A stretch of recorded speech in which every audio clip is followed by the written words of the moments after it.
Constitution. The first feature of Indian Constitution is the biggest constitution of the world.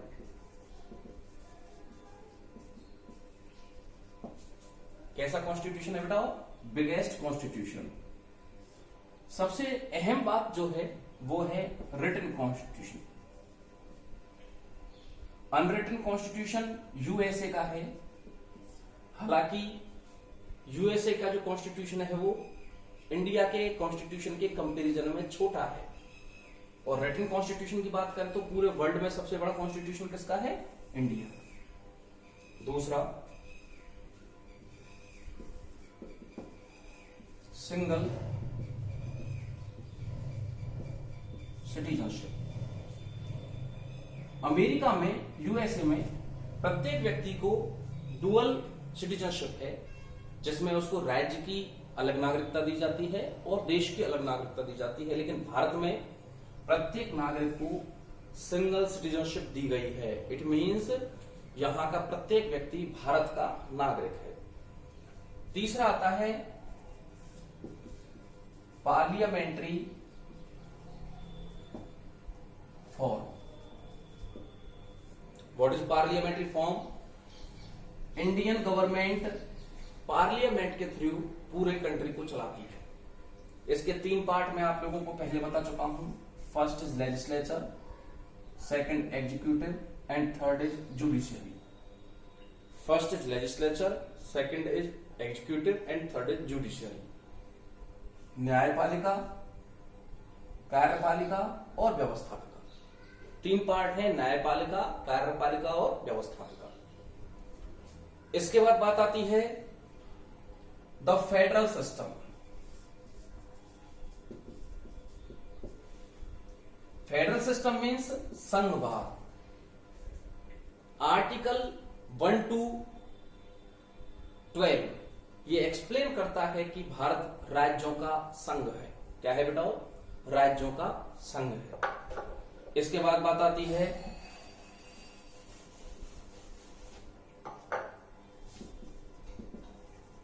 Right to vote for adult. Hindustan में जिनकी as 18 वर्ष या उससे ऊपर हो गई है उन सभी व्यक्तियों को वोट देने का अधिकार है. जो भी हमारे नागरिक हैं, जो भी जिनको भी हमारी सिटीजनशिप मिली हुई है और जिनकी एज 18 या 18 वर्ष से ऊपर हो चुकी है, 18 वर्ष जो क्रॉस कर चुके हैं, उन सभी व्यक्तियों को यहां पर वोट देने का अधिकार है और गवर्नमेंट को चुनने का अधिकार है. इसके बाद बात आती है फंडामेंटल राइट्स. इंडियन कॉन्स्टिट्यूशन में 7 फंडामेंटल राइट्स प्रोवाइड कराए गए थे, लेकिन कुछ समय बाद एक फंडामेंटल राइट को हटा दिया गया और वर्तमान में कितने हैं बेटाओ? 6 फंडामेंटल राइट हैं, जो 12 से लेकर 35 तक, आर्टिकल 12 to 35 एक्सप्लेन किए गए हैं. इनके बारे में थोड़ा सा अपन बाद में चर्चा करेंगे. इस टॉपिक के खत्म होने के बाद साइलेंट फीचर ऑफ कॉन्स्टिट्यूशन चल रहा है. इसके बाद डायरेक्टिव, प्रिंसिपल्स, नीति निदेशक तत्व, इनको बाद में जोड़ा गया है. ये बताते हैं कि एक समाज को कैसा होना चाहिए, समाज में कौन कौन से इंपॉर्टेंट थिंग तो होनी चाहिए. ये भी हम इस चैप्टर के लास्ट में पढ़ेंगे. फंडामेंटल राइट और डायरेक्टिव प्रिंसिपल्स दोनों आप लोगों को अलग अलग दिए गए हैं. लास्ट साइलेंट फीचर है various sources of the constitution.